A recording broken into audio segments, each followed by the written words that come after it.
is enough, and it's time for a change! Professional wrestling! This is it! This is us standing up! Yes! Yes! Yes! Yes! Yes! Yes! That's 13-14!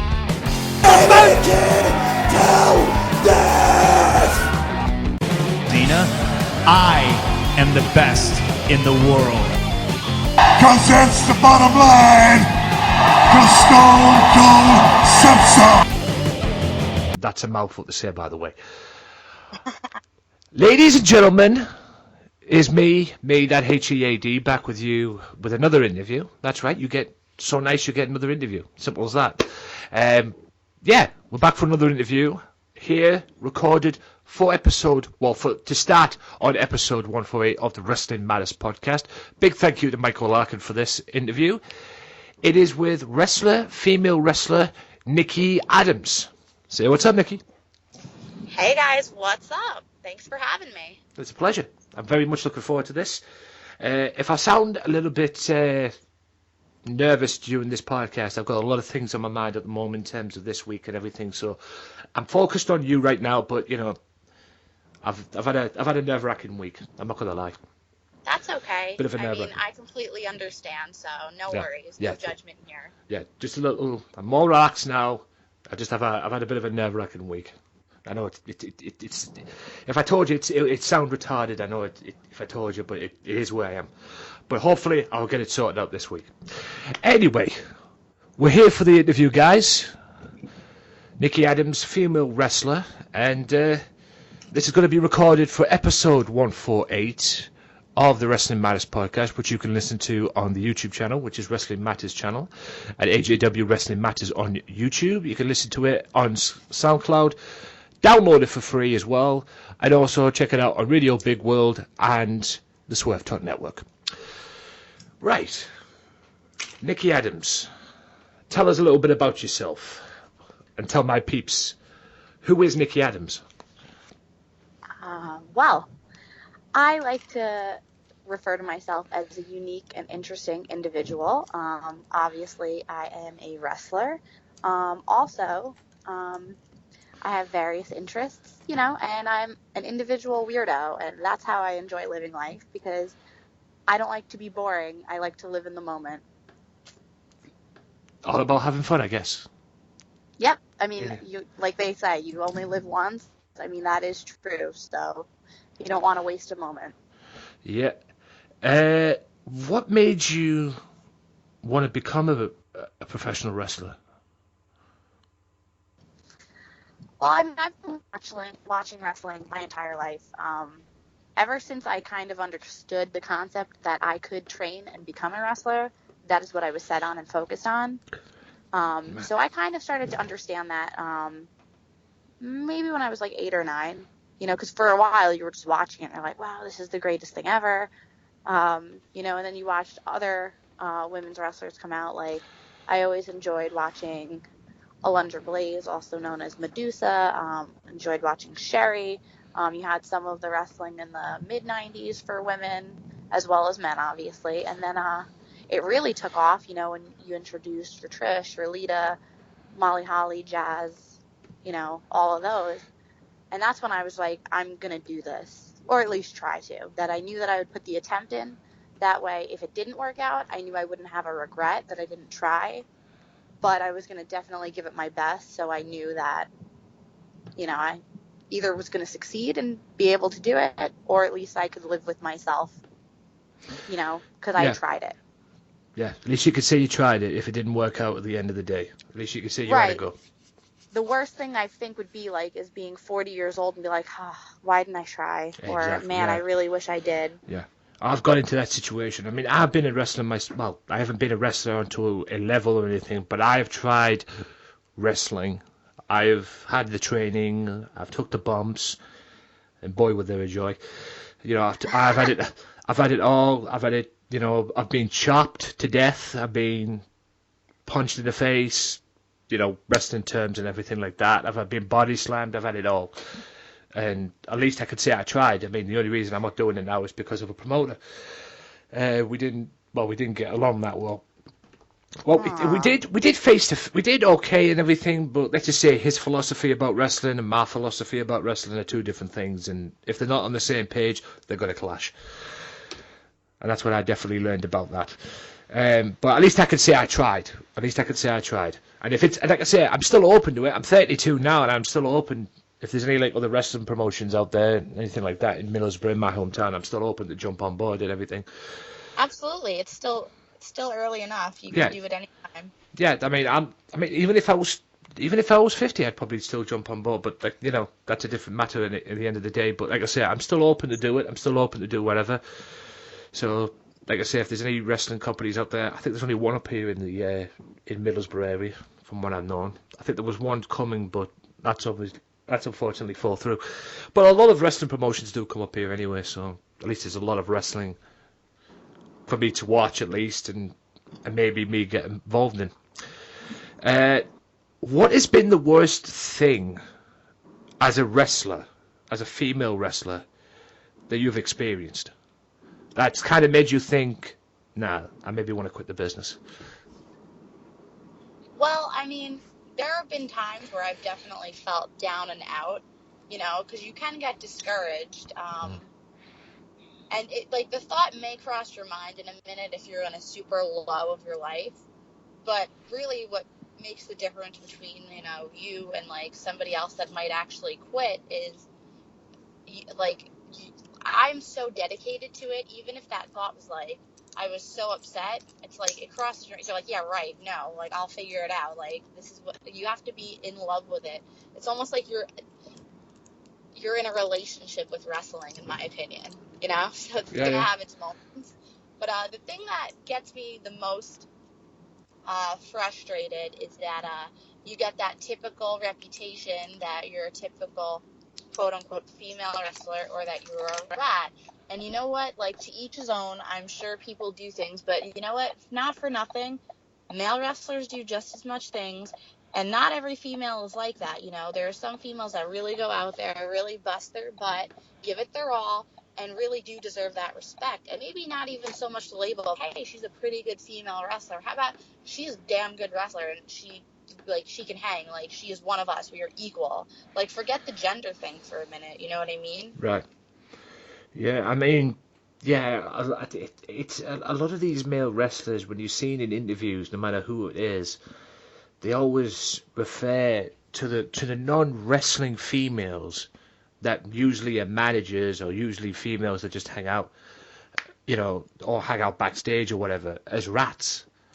And I do it to the just actual female wrestlers too. It's always like, oh, she's a rat, and I'm just like, you know what? This is like, we have the freedom to do whatever we want. Exactly. And let's just say somebody wants to go do that. You know, that's their own choice. Doesn't make them a bad person. Doesn't make them a bad wrestler. They want to do what they want to do. But what's worse is if they're not doing it, and just because that's a female, you're automatically labeling them that. That's just wrong. That's my point. Yeah, that's my point. I mean, it doesn't make any iota of sense to me. I mean, she's not a wrestler. She hangs out backstage, or she could be a manager, and she's labeled as a rat. You know, I mean, I've never understood the terms of that. I mean, I understand what being a rat means in this kind of world. I understand what it means in this kind of world, but that's ultimately disrespecting somebody, because just because they're not a wrestler and they're a manager, or they hang out backstage or everything, that labels them a rat. How do you know they're in that league? You don't know, and it's not for you to judge or decide. Exactly. You know? Yeah, there you go. Overall, just respect a human being. Like, exactly. Take wrestling out of the equation for a minute. How about just being a respectful person in general? Yeah, and respect the person that she is. Yeah, I totally agree with that. I mean, it makes me want to puke when I hear people say that. I mean, you know, really, she's not there. She's not into your like levels and everything, and she's labelled a rat. It's like, just do one. It's not right. No, it's horrible, and it's not a good look. You know, it's not a good look on that person as well. It kind of ruins her reputation. Yeah, and you know what? Usually it's for absolutely no reason, and then either that person isn't going to be able to get the respect and credibility they deserve because their reputation is Yeah. already tainted, or if they so happen to be able to overcome that, the amount of work they have to put in. Meanwhile, they're working already very hard to just get that respect, but now you've put an obstacle in their way. Yeah. And for what reason? Just to tear a human being down? Yeah. And all the hard work and respect usually goes out the window in them cases. Right. Depending on who it is and what direction it is, all that respect and all that hard work that person's put in, when they hear something like that, it's usually right out the window faster than that, because when somebody learns that, or when somebody is told that this person is a quote-unquote rat, she usually, people assume that straight away and believe the person that's saying it, and then like I say, all the reputation, all the hard work that person's put in is out the window, because she'll have to earn that respect all over again, because people think of her straight away she's a rat. Right. It's like, and like I say, it's not on. I mean, I don't like that vibe. It don't work for me. That, I mean, at the end of the day, she's a human being. She's what she is. Respect her for who she is. Right.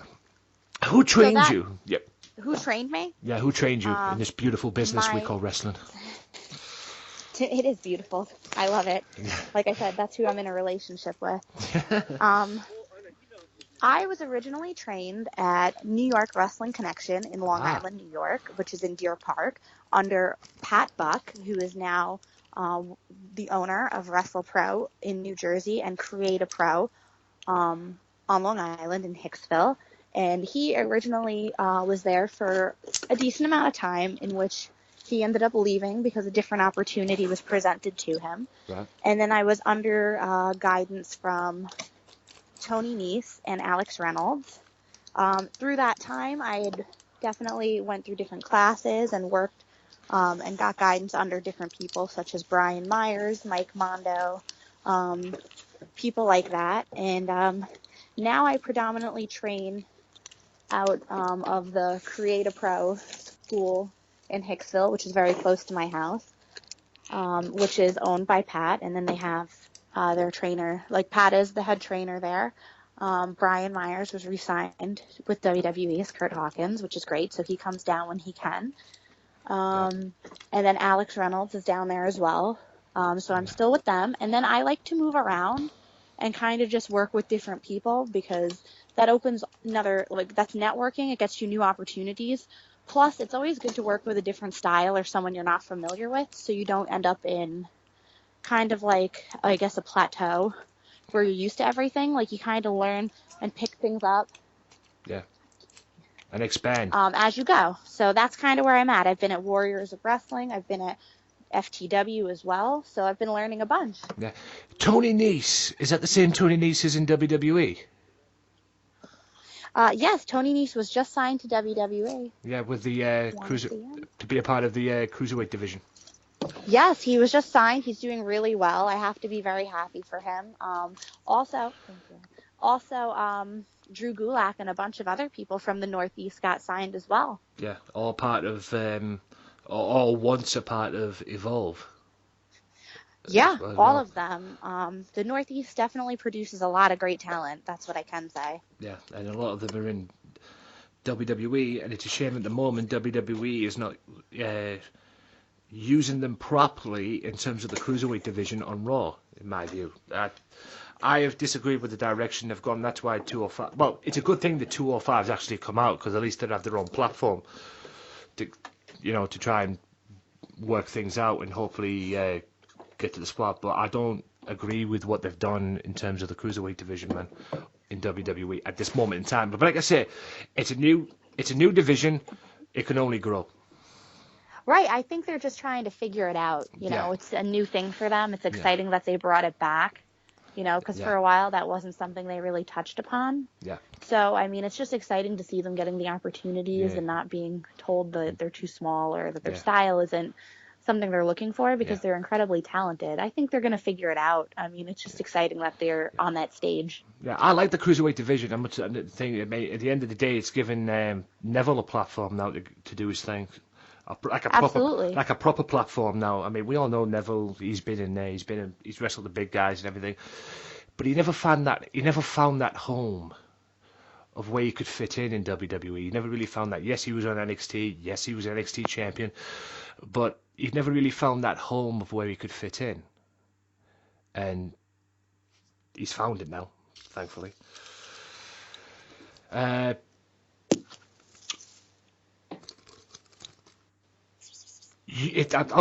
talk about the matches that Michael sent me.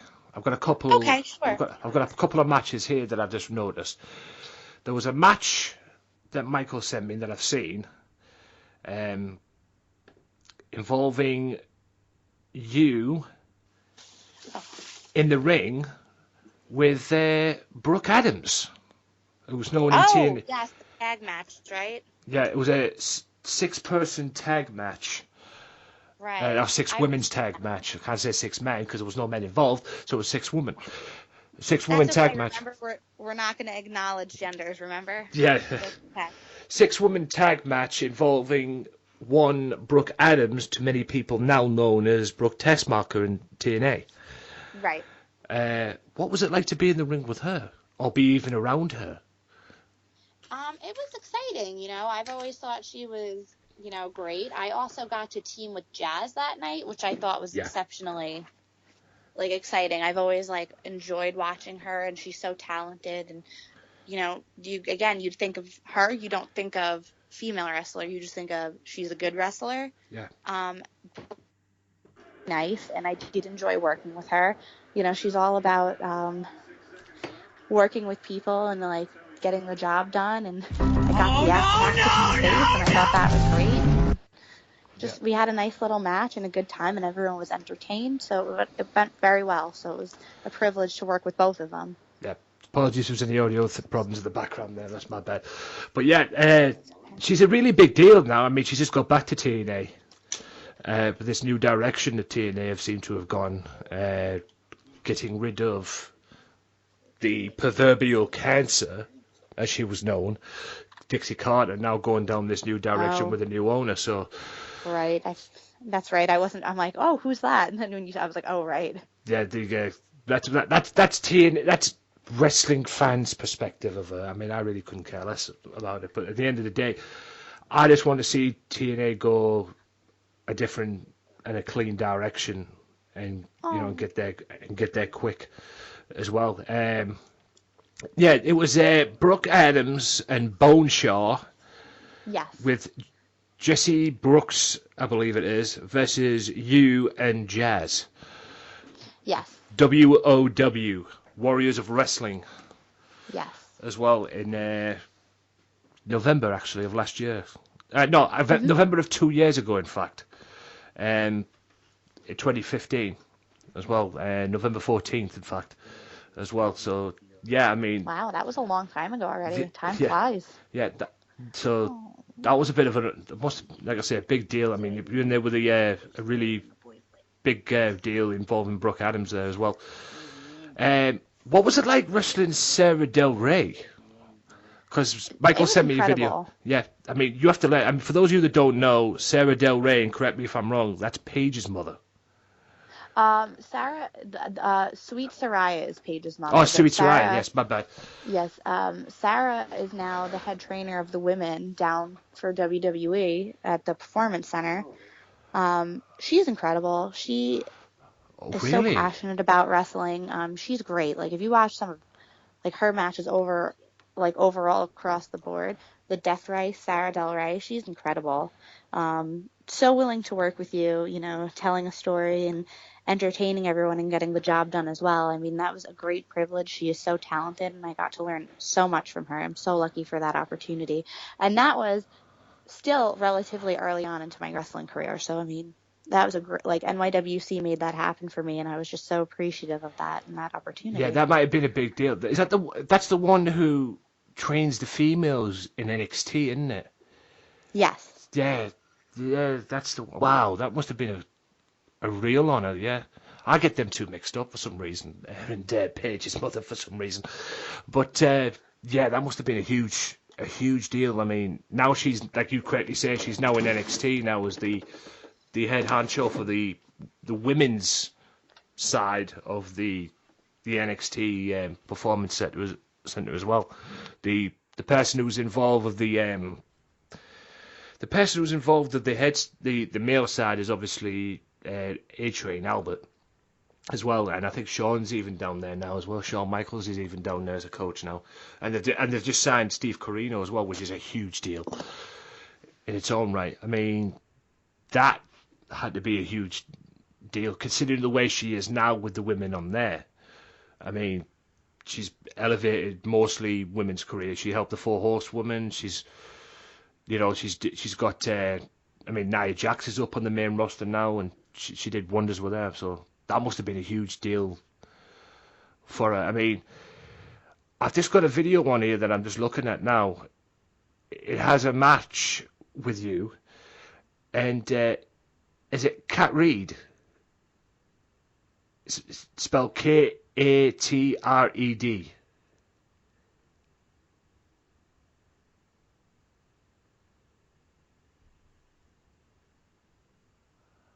Katred the Clockwork Katred, Angel? that's the one. Yeah, there you go.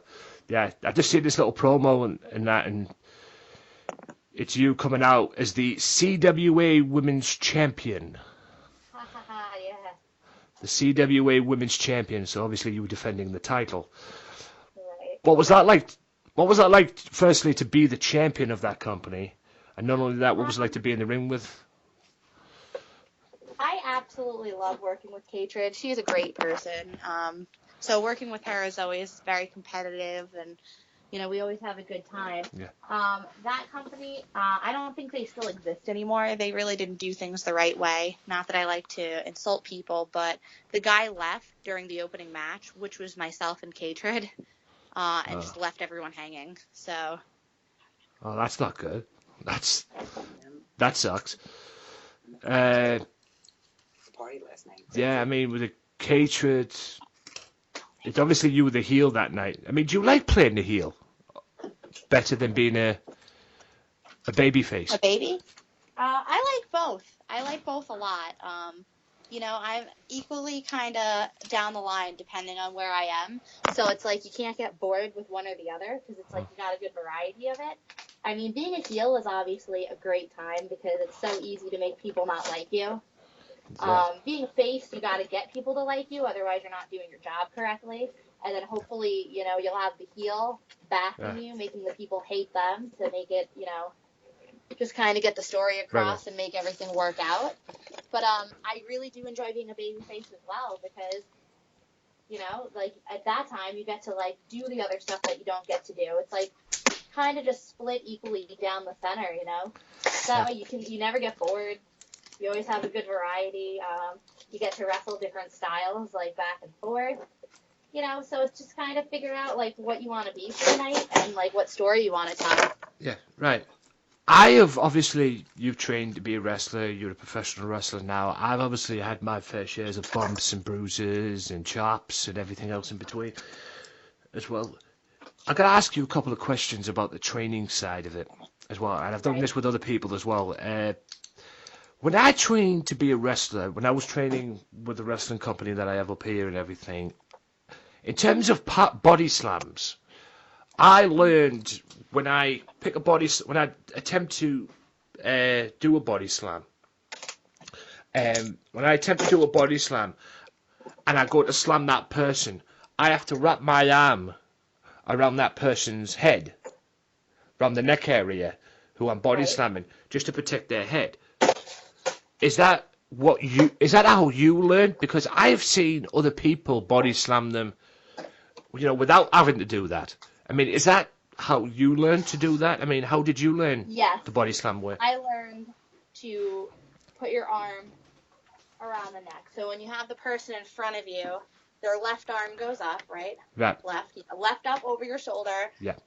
Your right hand comes through in between their legs. Yeah. You start to bring, like they post, off your left hip. You bring them up. You switch your hand to right behind their neck. So when you come down, you're protecting their neck. God forbid, they bounce off the mat a certain way. They don't hit their head or get concussed. Some people I know are taught not to do it, and there's just a difference of opinion on that, you know? Like, if you can do it without doing that and know that you can keep the person safe, Right. that's fine too. It's just a matter of opinion. I've been taught both ways. I just know that I feel more comfortable, God forbid, you know, the person has difficulty, like, turning them, like, you're turning them and helping them, but, you know, Yeah. just to make sure they stay safe. Yeah, I had that same thing when I first trained. I mean, picking up. I mean, at the end of the day, I wanted to go in and kick some butt because, to be honest with you, beating somebody up is actually fun when you look around and you see no police officer there next to you or anything like that. Wondering, it's actually fun to do. But Absolutely. You know that nothing's going to happen. yeah, you know You're nothing's like, gonna wow, happen. I just got away with this? Yeah, it's wrestling. Cool. It's wrestling. You're like sitting there beating that person up that you don't like, and you want to kick it, and you're looking around looking for a cop to come, and you're like, okay, the cop here. I'll do some more. See you. Like that. But I never really, when I first stepped in the ring or anything like that, I never really wanted to hurt anybody, and I was always weary about that. And especially when I'm doing a body slam or anything, I've always tempted to do without putting my arm around the head. But I always ended up I got into like a natural way of doing it. I was like, okay, this is going to be how it is. And I was always careless because the last thing I was thinking to myself, I wanted to do that at one point without doing it with put my arm behind the head and everything. And I wanted to do that at one point, but I thought, no, Anthony, do it the smart way, please. Because at the end of the day, you're going to get the blame for somebody if you get hurt. So just Right. take it from there. It's at the end of the day, it's your job to make that person safe. Don't do anything stupid, please. And I always thought that way, and I thought, and then it just could, like I say, it just developed into like a natural thing to do all the time and do safely. What was the worst thing you've done in terms of training to be a wrestler? I mean, we all did drills when I trained. We did, the 10 bombs, the flips and everything, bouncing off the rope side to side. We did a lot of stuff as well in terms of like in-ring abilities and everything, and like basically the basics. What was the worst thing that you hated to do when you were training to wrestle that you didn't want to do, but you know you had to? It's, I mean, I can honestly say I've transformed a lot since I started wrestling. Right. You know, like I was heavier. I mean, currently I think I'm in the best shape I've ever been in, you know, and my wind is strong and that kind of stuff. And I'm still trying to improve that, you know, there's always room for improvement and trying to be the best you can be. Absolutely. At that time, I didn't enjoy the drills, but I didn't enjoy them because they were hard for me. You know, I did them because I knew they were going to make me better and because I had to. I didn't hate them. I just knew that they were hard, you know, because I wasn't in the best of shape and I was trying to get my body to transform to be able to handle that stuff.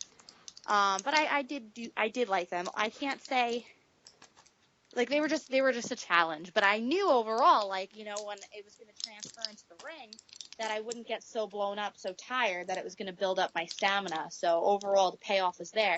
What I do have to say I hate the most to this day, which is absolutely ridiculous, and I can laugh at myself for it, is hip tosses.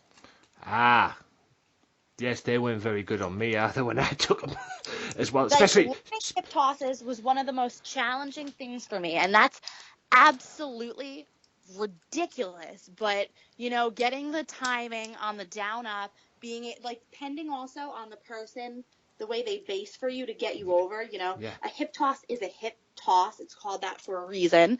You know, you have to put yourself in there and give them the hip so that way the person can post off of it and make the flip. You know, sometimes people just kind of give you the arm and you got to make it over, you know, and basically take your own flip bump.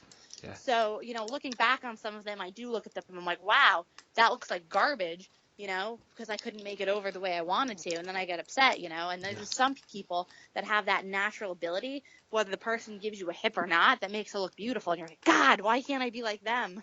Yeah. And like I said, I was the same with that, but that wasn't my thing. But that, you know, my main thing that I hated, the first thing I hated, and you know, yeah, granted, it was like you have to work with that person to get the hip toss, but the thing I hated the most in terms of wrestling, and I learned to appreciate it more because when I used to watch it on TV, you develop a passion for wrestling and you think to yourself, oh, that can't be like that. And that was chops. Taking a chop in the corner and everything, and those were the worst for me. They really were. I mean, learn to step in the ring. I mean, one time I did a battle royal or the Royal Rumble at one point, and one of the trainees who was working there was in the Royal Rumble. He was like an experienced wrestler, and those are the people I wanted to work with because you get to learn more from them than you do the others. Not taking nothing away from the other wrestlers that were there training, that were learning themselves, but if you could pick a bone, or if you could get one of the experienced trainees there, you could pick his bone and pick his brain and that and learn new stuff. Well, one of them got me in the Royal Rumble and put me in the corner and grabbed hold of me, put me in the corner and just chopped me for the first time. And when you get hit, you usually scream the place down. Well, the screams that I had were stuck in my body because I just fell to the floor. And it was the worst thing ever. And I learned to appreciate chops a lot more out of that.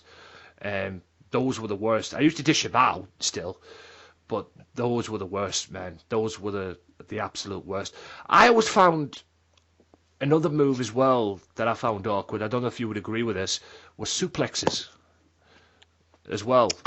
The regular vertical or very The regular vertical, where you just put your arm in and you put the head over the shoulder and you lift them up. Because my promoter, the trainee who used to train me, and when I used to train there, every time I'd go to do like a suplex, it would be a natural thing for me to do.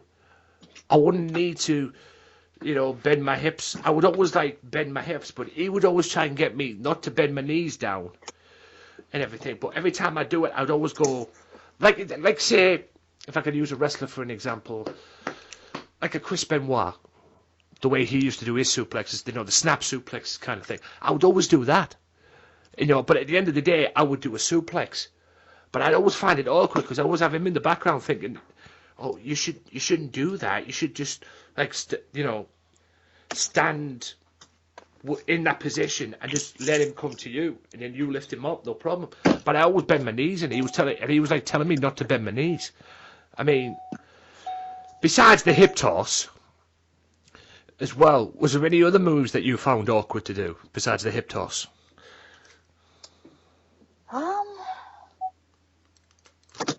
Yeah, I mean, as far as your standard moves, stuff that people don't come up with on their own to do. No,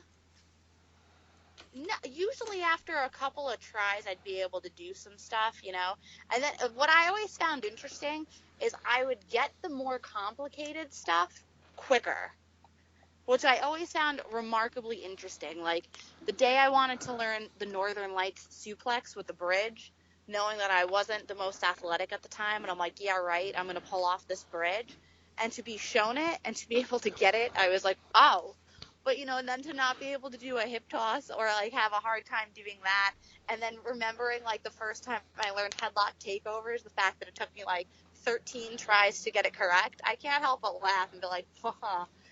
Things just, but I also find if you leave something alone for a little bit, or at least for me, I've been lucky for that, and you come back to it and explore it later, it's almost like you can do it now. The only things that I've wanted to do that I haven't been able to get after waiting time is anything going backwards. It's like a moonsault. I'm like, I'm good, thanks.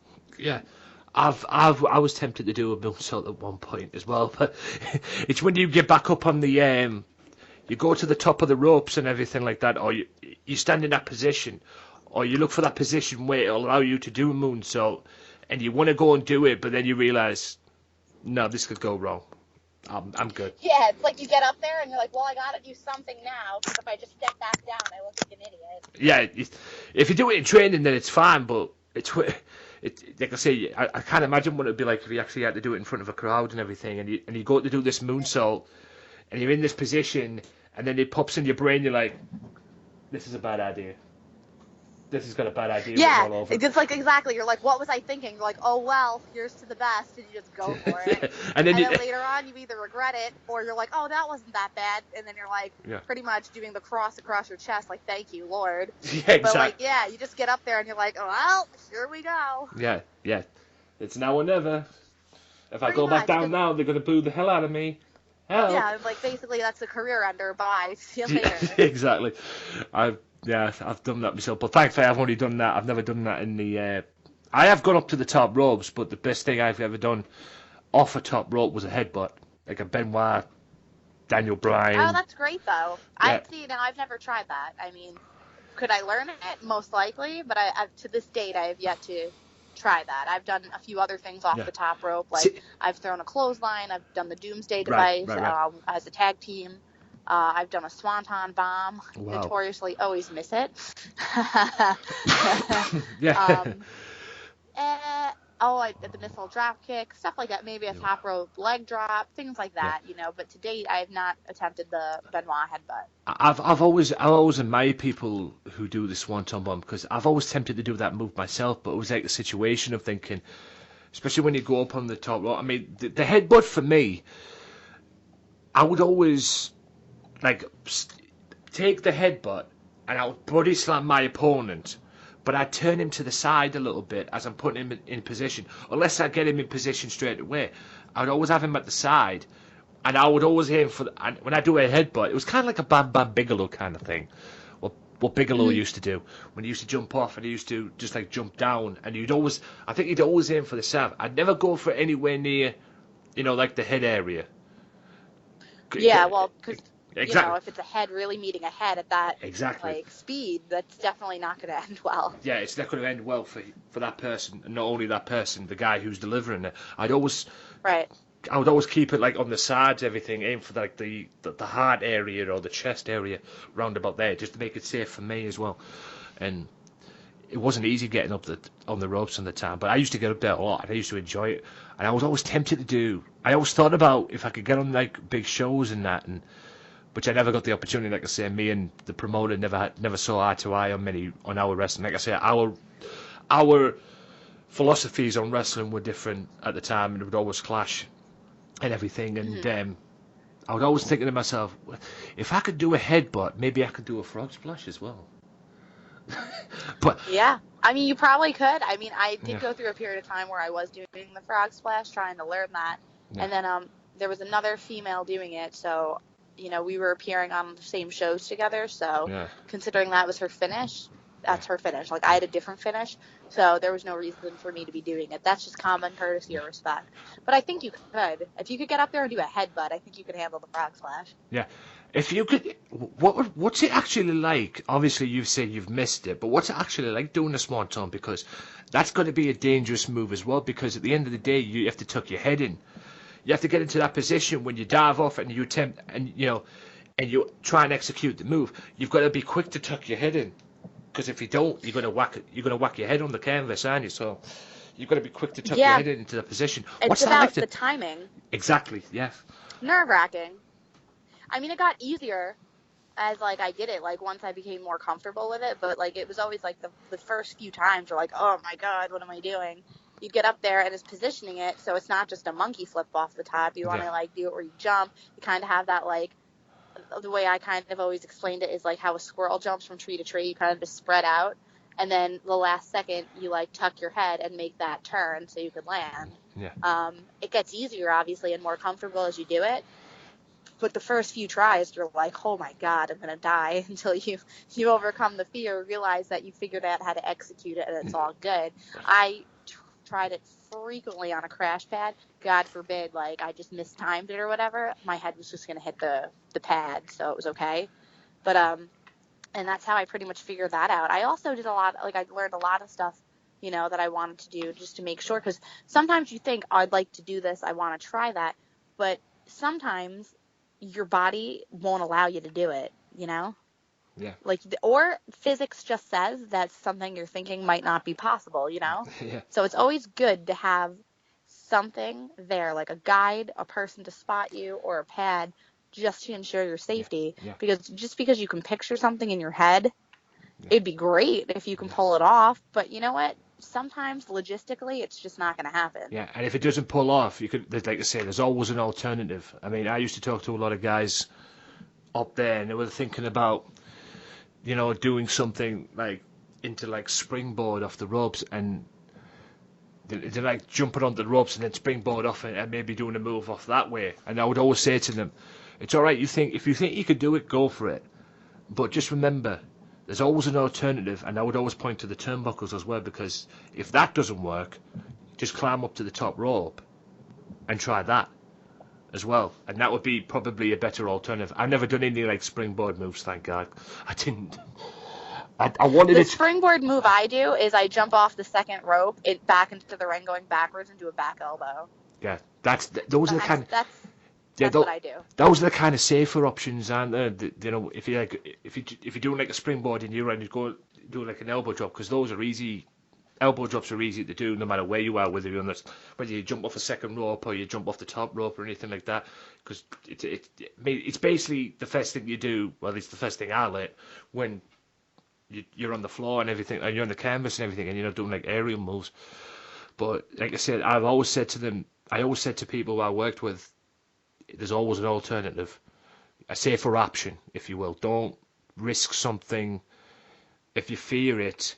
If you want to go for it, but don't get to the point where it's going to cost you your career, or it's going to put you paralyzed or anything like that. Cause, right, I agree, yeah, totally. Because if you make one mistake, you're knackered. That's what people don't appreciate about the wrestling business. What people piss me off about the wrestling business, say, oh, it's fake, it's scripted, and this, that, and the other. Yes, it's scripted, but if you make one mistake in the ring, you're fucked. It's as simple as that. Yeah, no, exactly. Like, that's the thing that, like, yeah, I agree. Like, we know it's scripted. We know what the outcome is going to be before we head out of the curtain, true. But the bumps, the abuse to our bodies, that's not fake. Exactly. You know? Like, that is brutal. Like, and people don't understand that or respect that. Yeah. And you make one mistake, you're going to have an injury. And if that's the case, you just pray that it's on the lesser of the sides, because unfortunately we've seen wrestling moves that have ended careers, that have paralyzed people, that have killed people. Like, it's not a joke. Like, you go out there, it's like, whether you either heckle the people in the ring or not, but at the end of the day, you still have to have respect that people go out there and do that. If you have a problem with it, nobody said you needed to go watch it, you know? You know, I always get, I mean, if I had a pound for everybody, everybody coming up to me, I mean, I'm a proud wrestling fan. I've been watching wrestling all my life, and I will fight to keep on watching it until the day I die, because it's what I do. And if I can get to do some of it, I'll jump all over it, no problem. But if I had a pound for every time somebody came up to me and said, oh, wrestling's fake, wrestling's this, that, and the other, I'm like, shut the fuck up, please. God almighty. It's, you know, if I had a pound for every time I said that, I probably wouldn't be sat here talking to you, because there's been a lot of people that have come up to me and say that, but it's just then they get on my nerves. And people always say to me, oh, what's it like being in the wrestling ring, you know, wrestling's fake and everything. I'm like, you go to a wrestling class, train up, get yourself in, get on the show, and take all the bumps, and then you tell me it's fake. And don't become crying to me if you wake up one day with a bruise on your chest or anything like that. Okay. Oh, absolutely. Like, that's the point. Yes. Like, the day you learn how to run the ropes, and then your lat is black and blue and sore because your body has to adjust to feeling what it's like to hit either a rope or a cable on the regular. Yeah. People don't understand that. Yeah. You know, you do get bruised, and then, like, you know, they do have classes where it's like, oh, we're going to beat up the new person just to see if they can take it. And then you got to take it and show up the next day, because if you don't, you didn't make it. But you get your respect when you show up. You're like, okay, I'm ready to go. You know, and they don't understand, like, things like that. And that's why I'm just saying, you know, just have some common respect. You can, unless you experience it and you have, like, an opinion like that, like, you don't know, you know, and you don't know, like, the extent of the abuse that we do to our bodies just to, like, entertain you. And sometimes you go out there and there's a crowd of 7, and sometimes you go out there and there's a crowd of 700. But it doesn't lessen the amount of work the person puts in if it's for 7 people or more. Like, you're going to go out there and you're going to put on a match as if there's, like, 1,000+ people out there. And, you know, I hate when people are sitting there and they're tearing people down. You know, even if it's not the best match you've seen, what do you think? Those people are training to get better. This is, like, the beginning of their career. Give them a chance. Yeah. You know, they're trying, you know, like, you know, the next time you see them, it'll be better. The time after that, it'll be better. But, like, you know, it's not like you're going to jump in there that day and be like, this is the easiest thing ever, and, like, just bang out moves and be like, okay, I get it. Oh, and look, I understand how a match should go together too. Like, no. No, Like, they'll never understand that aspect, Exactly. you know? So And I can the tell you, least they could do is respect the fact that we, like, do put our body on the Yeah. line. and I can tell you this firsthand as well, and I'm sure you would agree with this as well. It's not easy. It's not easy No. at all. It is not as easy as people think it is. You know, that's why people don't Oh, appreciate not it. at all. A lot of people think it's like the easiest thing, and I'm like, yeah, let me just, why don't you get in the ring and we'll push you over and Yeah. see how you feel. Yeah, yeah. Take the bumps as well. I mean, when I did my training with the wrestling company, there was a lot of people that were struggling to take the bumps. I mean, I knew because in a way I was a natural because I mean, not only did I watch them at home in front of my TV and everything, but I developed and caught the bumps. You know, I was like a natural with them. They like came to me as natural as well, especially with the bumps when you take it, if you're on the receiving end of a power slam, you have to put your arms out just to take that bump and make sure your chin's tucked in as well, so you don't bang your head on the thing. Even though I have banged my head on the canvas a couple of times, and it's no joke. I do too. Yeah, I've done that a few times as well. It's no joke. Yeah, this is why I don't remember anything, so I understand. Yeah, it's no joke, but it's sometimes it is really difficult to get to that process. It's a natural thing to do. Don't get me wrong. When you eventually get into there, to tuck your chin in and be that safe, but Oh, right. It takes time, though. but It really does. Absolutely. It takes a hell of a lot of time, and sometimes you don't always get it straight away. But if you keep at it and keep practicing it, you do. You will get it eventually, and it is very difficult to do. And like I said, I bumped my head a few times on the canvas. It's no joke. But like I was saying, I mean, people used to. There was a lot of people. All right, they weren't as experienced as the people they were getting trained by and working with, but they used to struggle to take the bumps. And I always thought that was the easiest thing to do. And then when I got in the ring, all right, it came natural, but it didn't come natural to me straight away. You know, I'd have to. It was the case of facing your fear, because I'll admit, when I used to take the bumps, especially with the chops and everything, those were a little intimidating for me. As a first time in the ring, you know, from doing training and doing something that you've watched on TV and everything, and you've seen, oh, it's all this. I learned to appreciate the chops a hell of a lot more. And I learned to take the bumps a lot more, and I learned to appreciate the whole thing. And when I walked out of that first training session, I don't know if you did the same when you first trained. When I walked out of that first training session I walked home and thought, okay, I'm a fan of this business. I love this business to death. I even have a newfound respect for it now, for what the people are going through, especially the people in WWE as well. All right, what I trained in wasn't on the stature of a WWE, but it was still wrestling. It was still the same, and I learned to appreciate it a little bit more. And I don't know if that was the same with you when you first trained. Yeah, I mean, not that I didn't respect it to begin with, you know, and I actually knew going into it, like, for me at least, that it was not going to be an easy challenge to overcome, you know, just because, you know, I was young, I wasn't in the best shape, you know, I was like, but I wanted to try. I'm like, I'm going to do this, and hopefully I step up to the plate and do what I need to do, meaning, like, get into shape, work on my wind and my stamina. And, like, it's a hard thing to overcome, like, teaching yourself to fall on your back. Because by nature, if we go to trip or slip, the one thing we try to do is prevent falling on our back. That's the one thing you don't want to fall on, because you can cause the most injury if you fall on it. It's so true. You slip on ice. So now to be like, yeah, let me just pretend I'm falling on ice and, like, taking this back bump, it's a very hard thing, because by nature, you want to catch your fall and protect yourself. So, I mean, that was something that was definitely, I'm like, well, this is weird. But once I got used to it, you know, it's like you're either going to get used to it and be able to do it, or you're not. Or some people, like, there's times where people, it took me, like, I worked and worked, and then, like, trying.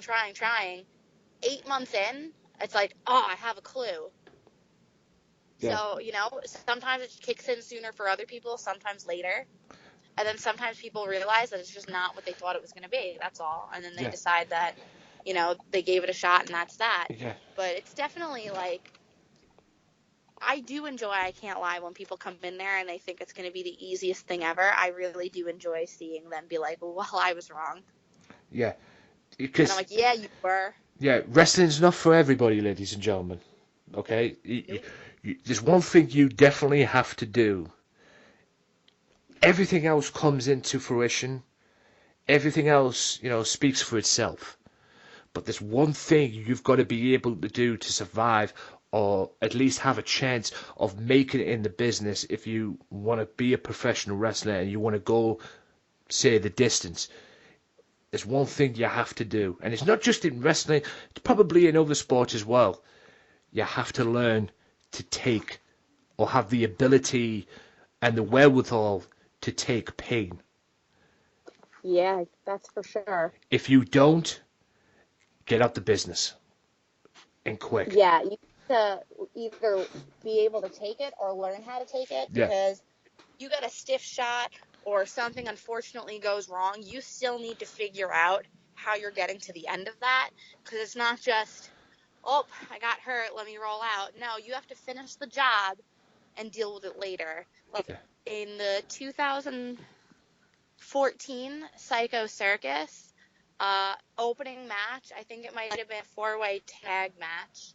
I took a double big boot to chest from Apollyon and Bill Carr, and one of the boots went wrong, and it broke my sternum. And that was 30 seconds into the match, and we still had 12 minutes, and there were other teams, but I still had to make it through everything else I had to do. And I did. And watching back on that match, it's very painful to watch, because you literally, the microphone picks up everything. It hears me literally gasping for air, hardcore suffering, you name it. Like, it's, the struggle is real, but that's what I signed on for, and I have too much pride to not do it. So there I am doing what I'm doing. Yeah. Have you ever had an injury that you've never realised you've got until you go backstage and think, something's wrong here and everything, and you go and check it out and you realise you've got, and then you realise you've got the injury? Because there's a lot of wrestlers that have had that I've seen anyway. If it's something significant, I usually do know in the moment. I'm like, okay, this isn't good. I might not know in the moment the extent of it. Like, I had no idea that my sternum was broken. Like, I thought I just took a pretty bad shot and that I was in pain. I did not realize how bad it was until I got looked at. But usually with other things, like I've had like a broken wrist and stuff like that, usually I kind of have an idea that it's like that. Other than that, I've taken some shots and stuff and I'm like, ooh, that hurt. Or maybe you get hit, you don't even know how bad you were hit, and then you get back there and the adrenaline's coming down, you're like, wow, why the hell does my head hurt so bad or something? Yeah. Like, did I hit my head? And then you stop and you like really think about it and you're like, oh yeah, stuff like that. Yeah. It's just, because like I say, I've seen a lot of wrestlers, I've watched a lot of wrestlers, a lot of wrestlers in the past that I've come across as well. They've always told the story that they've had this injuries and everything, but they've never realised it until they've went backstage or they've went to the doctors and had it checked out, or have had an X-ray and thing, and then they don't know. But when they've had this like a random X-ray, they come back and say, "Oh, you so and so, your elbowed, or you've done this to your arm, or you've done this to your wrist. Are you aware of that?" And that has to be a scary thing as well. Yeah, no, it's really nerve-wracking, but fortunately, I have gotten hurt, but usually I have an idea how bad it is. Yeah, I was going to say, at least if you get hurt, at least you know, or at least you're aware. I can't imagine what it's like if you get hurt and you're not aware of it. Because no, neither do I. Yeah, I was going to say, if you get hurt, you want to be aware of it so you can go and get it sorted out quick. Right. And if you don't, then that could be costly to you, especially to a wrestler's a career as well, because you don't know it's there, you don't know how serious it is, and the more you leave it and you don't realize it's there, the more serious it can be. Yeah, no, absolutely. Like, I've always, if I start realizing something might not be good, no matter how much you don't want to do it, you go get looked at, because if there's something wrong, like I had a shoulder injury that lasted quite some time that I had to go get looked at, and that way they could help me figure out the best source of treating it. Meanwhile, if I would have ignored that, I probably really would have ended up making it worse and severely injuring it past the point of where it was. Yeah. You know, we could have went to like rotator cuff or that kind of status, Yeah. which fortunately was not the case. Yeah, thankfully. Otherwise, it'd been bye-bye career. Do you watch The Business? Do you watch WWE? Do you watch TNA? Do you watch any other wrestling promotions? Or do you have the time to? I do. I mean, and if I don't catch it right away, I always go back and check it out, you know, depending on like what my work schedule is like. But I always get to it anyway. You know, I gotta follow, I gotta know what's going on. Like that's our business, so It is. I need to know everything, you know, because it's just how it works.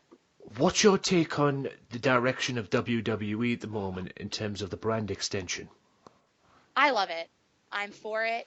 I think it's giving new opportunities. That's, like I said before, the cruiserweights are coming in. They're doing great things with women and other people that didn't have opportunities before in the past, or you would see not getting opportunities for other people. Like now that you get to see a bunch of people and know that they're not just sitting on the back and that they're getting a moment too, which is what we all work for. So you look and you're like, good for them. Yeah. What's your take on Monday Night Raw? I mean, the big debate for Raw since the brand extension is SmackDown is on 2 hours. It's on 2 hours a week, and they think that the SmackDown show has benefited well. But do you think Raw should be 2 hours, or do you think it should just stay being 3 hours? Raw, I mean, they use the time. They utilize it. They get more opportunities for people, which is a good thing. You never know. Like SmackDown might do the same thing. Maybe they'll have to take up 3 hours soon, you know, and then give more opportunity as well. It all depends on how like they decide they can use the space, you know, which I think they will utilize it very well. And it's not like it's going to be boring or anything. And then more people will get their time. If you had to choose which show, which one would it be, Raw or SmackDown?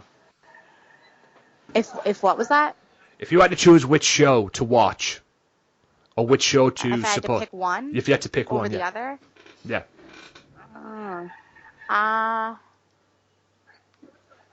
I might have to go with Raw, you know, because they got some Charlotte, they got some Sasha and some Bailey, and I love me some of them. Yeah. 3 members of the 4 Horsewomen as well. Well, Yes. 4 Horsewomen of NXT. But I love SmackDown too. But like, I absolutely adore Charlotte, Sasha, and Bailey. Yeah. And Becky's on SmackDown. I love Becky too. Yeah, I've always said that they should. Do you think they should make them into like a group? I mean, everybody knows them as the 4 Horsewomen of, well, at least of NXT anyway. They came up together. They put women's wrestling back where it belongs and got rid of all the diva rubbish and everything like that was in it, and even the Divas title, which was the best thing ever. Get rid of that hunk of that garbage. I hated that belt so much. It wasn't even funny.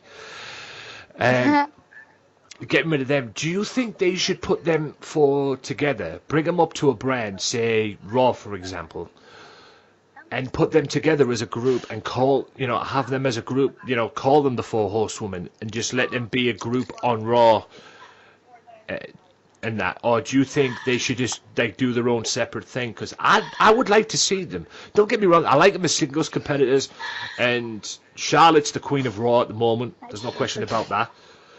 She in terms of the women's division, she runs Raw definitely, and there's Bailey and the Sasha on there as well. I would have liked to have seen them be a group and be like Evolution, what Evolution was back in the day. Have them run the women's division and have them work with other females to get them up to that level they needed to be, because that's what the 4 Horsemen were like. And I was always hoping that they would do that with the women's division. I mean, what would you see? What's your opinion on that? Well, I absolutely love the 4 Horsemen to begin with. I mean, I thought they were absolutely incredible. I enjoyed watching them. All of them are incredibly talented. It would be pretty cool to see them do something like that for women. One, because I am a woman, and 2, we haven't seen anything like that before, for females. So that would be pretty cool, I have to say. And, they have so many other women that are coming up now that it's not just like you got to keep them separate. It's you could do a lot with that, and you have plenty of other good women for them to work with and do stuff with as well. All right, you brought up you being a Four Horsemen fan. What was your favourite incarnation of the Horsemen? Because there was a lot. Oh yeah, I know. See, that's tough. I mean, I'm just like, that is a tough one to answer. I mean, I just love them Yeah. overall, and the fact that it's like there was always like a new way to evolve and like carry on. I've always like yes because I love them, Yeah. Did you even? So I mean, I just enjoyed the fact that like they always found a way to keep it fresh and change things and keep going rather than it just be like the one of like the four of them and then like when that was done, it was over, you know? Did you even like them when they had Benoit, Malenko, and even Margot at one point as well? Margot McMichael in the later years of WCW. Well, I did enjoy Benoit and Malenko. I mean, They were the perfect fit. Yeah, they were a perfect fit. I did enjoy them. I felt like they did fit in really well. Yeah, Malenko was definitely a perfect fit. Benoit was tailor made for it, like Arn Anderson said. Absolutely, it was obvious. Yeah, he was Four Horsemen to a T. It's just a shame he wasn't around when Ole first left. Not to say that Barry Windham wasn't a perfect fit also, but if he had been around when Ole left, Ole Anderson left, I don't think there would have been a problem. I think the Four Horsemen would have had that great success that they did have, but I think it would have went to another level, in my opinion, on that. What in terms of who you've wrestled in your career, who has been your favourite female and your favourite person to wrestle? In terms of who have you wrestled and it's been like putting on a pair of gloves? You could wrestle her any day of the week, every day in fact. Because I enjoy wrestling them so much. Yes. And because we had a good match. Yeah. Victoria, also known as Tara, also known as Lisa Marie Barron. I wrestled her last week. It was the best experience of my absolute life. We had a great match. She was a generous, giving person, easy to work with, really cares about helping the younger people come up and succeed. I could do it. It's fine. That's just, I could, if that opportunity presented itself every day. Yeah. There was talks of her going back to WWE as well, but obviously that seems to have fallen through. You never know. I mean, I don't know. I mean, they things change all the time. So I mean, well, Mickey James has returned. Yeah, I mean, like, I don't think a lot of people saw that coming. And neither did I, quite frankly. It leaked out. Yeah, I mean, what I find amazing is she's actually on SmackDown. Yeah, no, and I think that's cool. I think that was a thing, like, because Raw has a lot of good stuff going on, and not that SmackDown doesn't, but they're putting her with someone that, is coming up and doing great, but now, like, they got that extra, like, who wouldn't want that guidance of somebody else, It's like that has so much experience, so much talent, so much credibility to guide them and take them. If they use her as a manager for Alexa Bliss, that's perfect for her. Yes, she's the women's champion, but if they use Mickey James as like a guidance to her, or maybe like in a managerial role and everything like that, that could be perfect for her because she was around well before all this women's revolution was here. I mean, she was wrestling in the WWE when Trish and Lita were around at the time, and having. She's a legend of her own too because she was around for that. Like she's. You think Trish, you think Lita, you think Victoria, you think Molly Holly, Jazz, Jacqueline. Nikki is right in there. Yeah. And she's still doing her thing. She's still wrestling, which is incredible because you think of the rest of them, and they're not. Well, I mean, Jazz still wrestles here and there. Victoria does as well. But you think the rest of them, and they're not. Like they're, they've moved on with their career, moved on to other directions. Yeah, and not only that. Mickey had a great success as well, despite what the shape it was in and everything, but you still managed to have a great success in TNA too. As well. Yeah, no, she was great in TNA, and I guess with what you were saying before, how TNA can be, that might not have been the easiest thing to accomplish, but I mean, she did great there. Yeah. Same with Gail, same with some of the other girls, Yeah. And like before WWE took off with like women being like, how they are now, like that was TNA's thing. Yeah, You know, that's why I liked TNA so much, because I saw what they did for women. Yeah, women being women again and not being divas, which really Right, annoyed. well, just being wrestlers, Yeah, exactly. but to know that they were being that's what I'm treated saying. as equals. Yeah, that's what I'm saying. Women's being women's wrestlers, not friggin', you know, divas and all. Yay, you know, all this kind of stuff and everything like that. I mean, you know, being the wrestlers that they can be and they should be, as well. Absolutely. Speaking of TNA, what's your take on TNA as a company, and what's your take on this new direction they seem to have gone to as well? You know, like I was saying earlier on, removing Dixie Carter and that.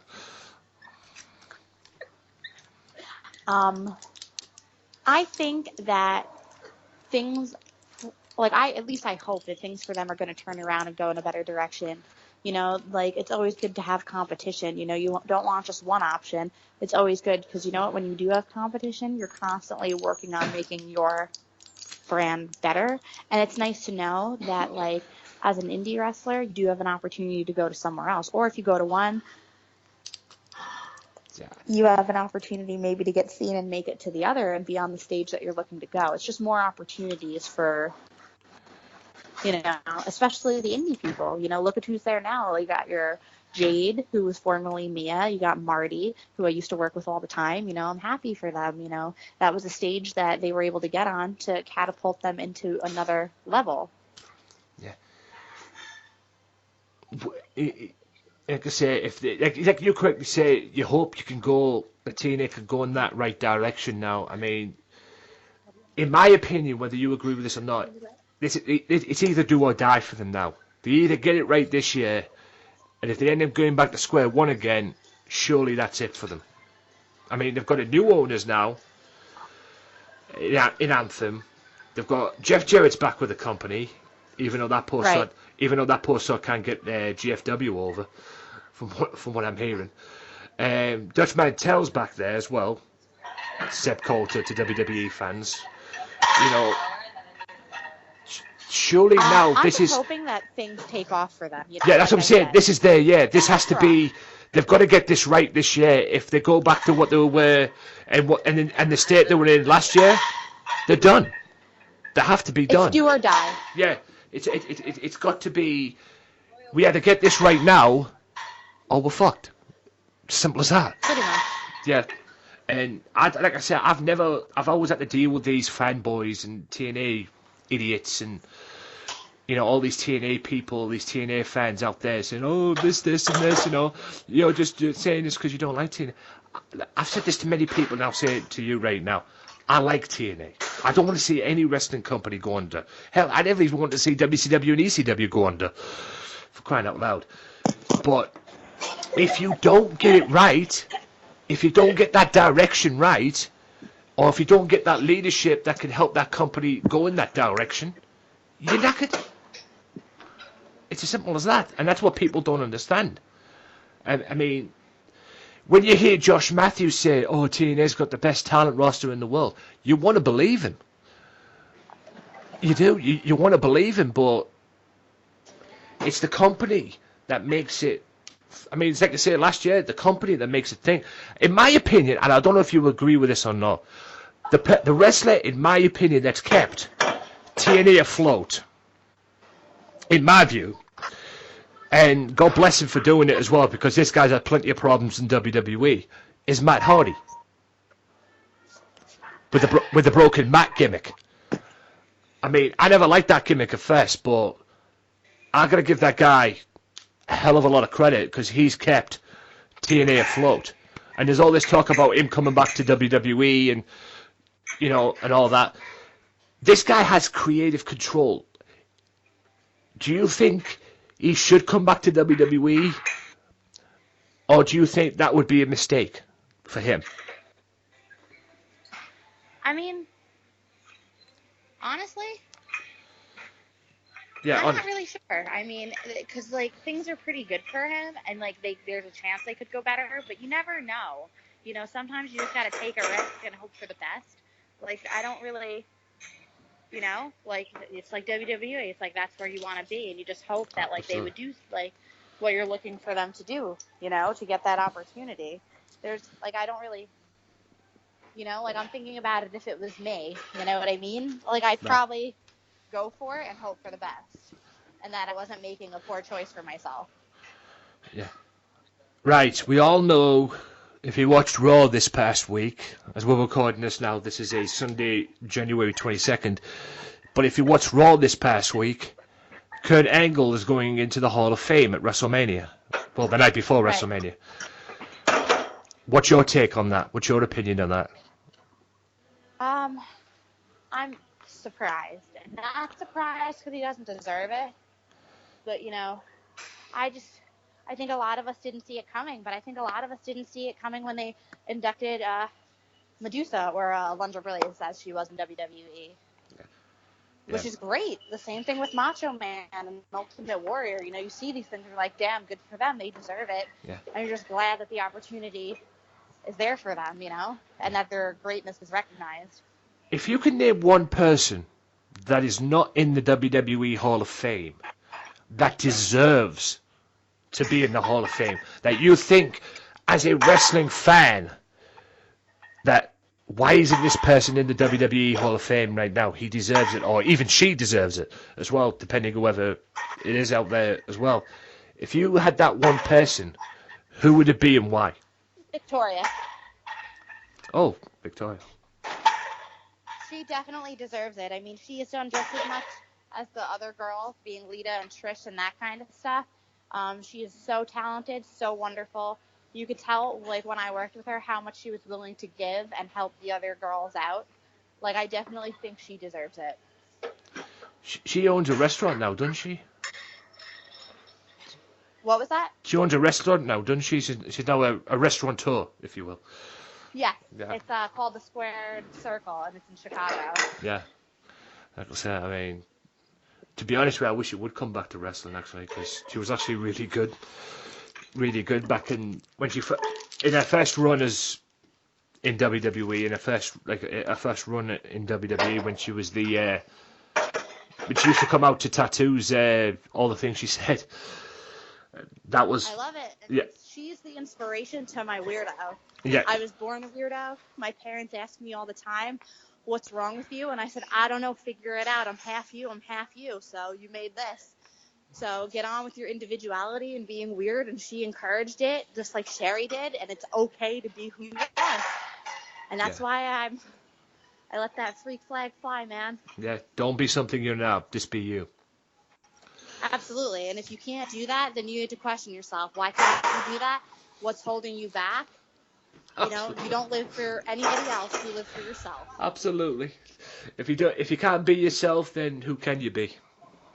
Yeah, that's what you got to figure out. You got to be comfortable in your own skin, have confidence in yourself, and if for some reason something makes you uncomfortable, you got to figure out why, or at least why you're letting that one person or that one thing control you, because you need to be in control of your own life. Right. We're coming close now to the end. We're coming close to the end of this. What does the future hold for Nikki Addams? What is the goals? Absolute greatness. What is your aim in your... Actually, let's go with this. What is your aim in your wrestling career? Where do you strive to be in, say, 5 years' time? I strive to be sky high, the best I can be, whatever the future brings for me. I know I work for it. I work hard every day at everything I do, whether it's my day job, wrestling, at the gym. I'm doing jump squats with weights right now as I talk to you because there's not enough time in the day to get everything done. So you got to figure out how to make it work. If I'm lucky enough and presented the opportunity or be in the right place at the right time for something with TNA or WWE, I would do it in a heartbeat. I'd be truly blessed. If that does not present itself, I'm doing pretty good as an indie wrestler. I know I tried. Like I said, I'm not going to be sitting at home saying, what if? I did my very best. I'm blessed, following my dreams, and absolutely no regrets, like Madonna would say. Wow. Well, there you have it, ladies and gentlemen. That about wraps it up for this interview. It has been amazing to talk to you, and hopefully we can do this again. Absolutely. It's been incredible talking to you. I've really enjoyed our time, and I'd love to do it again. Yes, and like I said, we will be doing it again. But this is where I step back, Nikki, and I'm going to step back, and I'm going to allow you right now to let my fans know and let my people know where they can find you on social media, should they want to follow you or want to get to, you know. I sure as hell hope they want to follow me. I'm like, if they don't know who I am right now, they're gonna, because I'm gonna be in their face and they're gonna like it. And if they don't like it, they're gonna respect it, because I certainly do my best for everyone. Well, this is your on time. Twitter, you're gonna find me at the Nikki Addams, 2 Ks, 2 Ds. Just Nikki Addams with 2 Ks and 2 Ds on Facebook, and on Instagram, so it's just at Nikki Addams, again, 2 Ks, 2 Ds, because a lot of people always forget the second D in Addams. So if you want to find me, add that extra D. And there you have it, guys. And check out some of her stuff as well. Check out the matches that she's been in on YouTube as well. And like I said, just look up Nikki Addams. Remember, it's 2 Ks and 2 Ds. Look her up on YouTube and you'll find the matches as well. Check her all out. But Nikki, it has been an absolute pleasure. And we will do this again. We will very much do this again. I've actually very much enjoyed this interview and very much enjoyed it. Thank you so much for agreeing to do it. Big thank you to Michael Larkin as well. And for the Wrestling Matters podcast, this will go up on episode 148 of the Wrestling Matters podcast as well. Well, the part 1 will start on that show, so be sure to check that out as well. And for Nikki Addams, I'm Anthony Walker, Wrestling Matters, and we'll see you next time. Peace out. Peace out. Well, enough is enough, and it's time for a change! Professional wrestling! This is it! This is us standing up! Yes! Yes! Yes! Yes! Yes! Yes! That's 13-14!